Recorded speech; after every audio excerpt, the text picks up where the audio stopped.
Hotel ग्रामपंचायतला प्रचंड प्रतिसाद मिळत होता. ग्राहकांची धामधूम वाढली होती.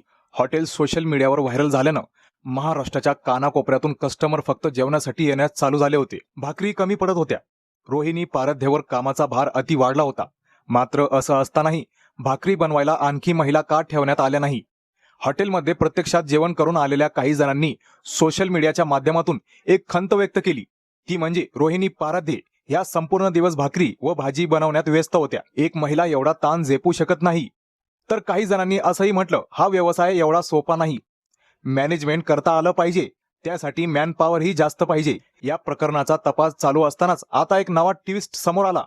ते म्हणजे रोहिणी पारध्ये यांच्या वडिलांनी मंगळवेढा पोलिसात तक्रार दिली. त्यानुसार आता अशी माहिती आहे की रोहिणी पारध्ये यांचे पती निलेश विरोधात गुन्हा दाखल करण्यात आला.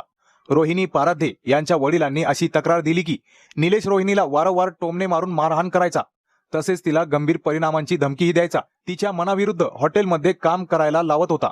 तिला शारीरिक आणि मानसिक त्रास देत होता, असा आरोप वडिलांनी केला आहे. पतीच्या सततच्या शारीरिक आणि मानसिक त्रासाला कंटाळूनच रोहिणीने आत्महत्येसारखं टोकाचं पाऊल उचलल्याचं आता समोर आलं. त्यांच्या अनेक व्लॉग रीलमध्येही रोहिणी पारध्ये यांनी मनातली खंत अनेकदा ऑन कॅमेरा बोलून दाखवली होती.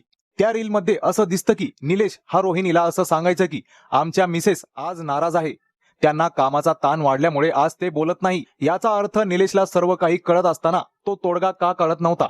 अर्थात हॉटेल ग्रामपंचायतमध्ये इतर काम करायला महिला का नव्हत्या, असा प्रश्न या ठिकाणी उपस्थित होतो.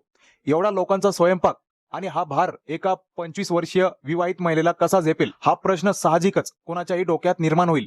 यावर तुमचं काय मत कमेंट करून नक्की सांगा.